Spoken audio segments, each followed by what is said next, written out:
For nation और मैं स्वाति पांडे आपके साथ। लालू तेजस्वी के एमवाई समीकरण को बीजेपी यूएमवाई से चित करने वाली है। प्लान तैयार कर लिया गया है, रणनीति सेट कर ली गई है।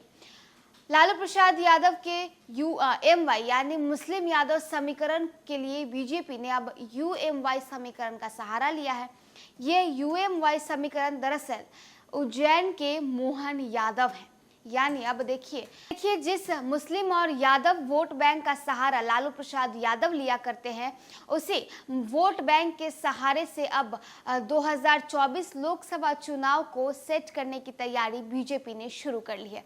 यानी मध्य प्रदेश में उज्जैन के मोहन यादव को मध्य प्रदेश का चीफ मिनिस्टर बना दिया गया, जिसने कोई सोचा भी नहीं था कि मोहन यादव आखिर अचानक से कैसे आ जाएंगे और उन्हें बीजेपी इतनी बड़ी जिम्मेदारी सौंप देगी और मध्य प्रदेश के का चीफ मिनिस्टर यानी मुख्यमंत्री बना देगी। तो देखिए, जहां एक तरफ अखिलेश यादव और तेजस्वी यादव जैसे नेता एमवाई समीकरण के सहारे अपने वोट बैंक को चमकाते हैं, यानी मुस्लिम और यादव समीकरण के सहारे अपने वोट बैंक को चमकाते आए हैं, तो उसी वोट बैंक में अब छेद करने के लिए यानी उसी वोट बैंक को अब खत्म करने के लिए बीजेपी ने यूएमवाई का सहारा ले लिया। यूएमवाई यानी उज्जैन के मोहन यादव। और इसका फायदा बीजेपी को कितना होने वाला है, ये रणनीति जो बीजेपी ने बनाई है, ये रणनीति आखिर है क्या, आइए जानते हैं। मध्य प्रदेश में शिवराज सिंह चौहान के हाथ से खिसक कर सत्ता मोहन यादव के हाथ में क्या गई। राजनीतिक गलियारों में यह चर्चा चल पड़ी कि एमपी के बहाने भाजपा के रणनीतिकारों ने बिहार को साधने की कोशिश की है। वैसे एमपी से भाजपा के घोषित मुख्यमंत्री मोहन यादव भले एक नया नाम है, पर वे नई भाजपाई तो नहीं है। 3 बार विधायक और 2 बार मंत्री बने मोहन यादव की अपनी एक प्रभाव सीमा है, मगर बिहार में उनका सिक्का चल जाए यह संभव होते तो नहीं दिखता।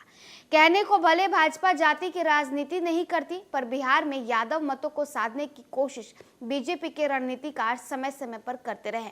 इस राह पर भाजपा के भीष्म पितामह कैलाशपति मिश्र ने से लेकर बिहार के प्रभारी रहे भूपेंद्र यादव ने भी अपने सारे दांव आजमा लिए, लेकिन बिहार में लालू यादव के बरकस किसी यादव नेता को खड़ा नहीं कर पाए। अब बीजेपी ने यूएमवाई समीकरण का सहारा लिया है। यूएमवाई मतलब उज्जैन के मोहन यादव यानी मध्य प्रदेश के नए मुख्यमंत्री मोहन यादव।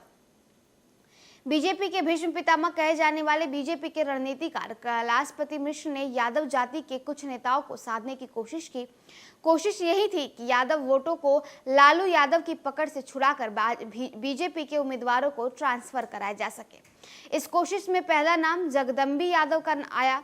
तब भाजपा ने कैलाशपति मिश्र से कई नामचीन नेताओं को दरकिनार कर बीजेपी के प्रदेश उपाध्यक्ष का पद यादव जाति के नेता जगबंदी यादव को सौंप दिया। जगबंदी यादव 1981 से लेकर 1984 तक जनसंघ और बीजेपी के अध्यक्ष रहे, लेकिन वो बीजेपी की पैठ यादव जाति में बनाने में नाकाम रहे।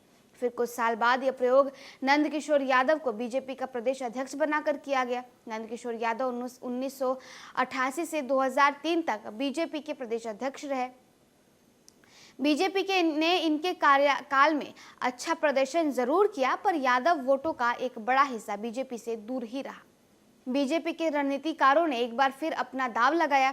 इस बार बीजेपी नेता और सांसद नित्यानंद राय को आगे किया गया। नवंबर 2016 से सितंबर 2019 तक उन्हें बीजेपी के प्रदेश अध्यक्ष बनाया गया। साल 2019 का लोकसभा चुनाव नित्यानंद राय ने उजियारपुर से लड़ा। ये जीते भी और गृह राज्य मंत्री बन गए, पर नित्यानंद राय भी राजद के एमवाई समीकरण में सेंधमारी नहीं कर सके। ऐसा नहीं कि बीजेपी के भीतर यादव नेताओं की संख्या नहीं बढ़ी। बीजेपी के टिकट से कई यादव नेता सांसद, विधायक और यहां तक कि मंत्री भी बने, पर बीजेपी के साथ त्रासदी यही रही कि बीजेपी ने के इन यादव उम्मीदवारों को अपनी जाति के ही वोट कम मिले। भाजपा को जगदम्बी यादव, हुकुमदेव नारायण यादव, नंदकिशोर यादव, रामकृपाल यादव, अशोक यादव, ओम प्रकाश यादव, रामसूरत राय, नवल किशोर यादव सरीखे कद्दावर नेता तो मिले, लेकिन ये नेता यादव वोटरों को अपने पाले में नाकाम ही साबित हुए। बिहार में अब भी यादव का मतलब लालू यादव का ही समीकरण बरकरार रहा है। तो देखिए, भले ही बिहार में बीजेपी ने तमाम यादव नेताओं को आगे कर यादव वोट बैंक को साधने की कोशिश की, लेकिन हमेशा से ही बीजेपी इस समीकरण में इस वोट बैंक में होल करने की कोशिश नहीं कर सकी। तो अब बीजेपी जो है वो मध्य प्रदेश में मोहन यादव को मध्य प्रदेश के मुख्यमंत्री बनाकर यादव वोट बैंक को साधने की कोशिश कर रही है।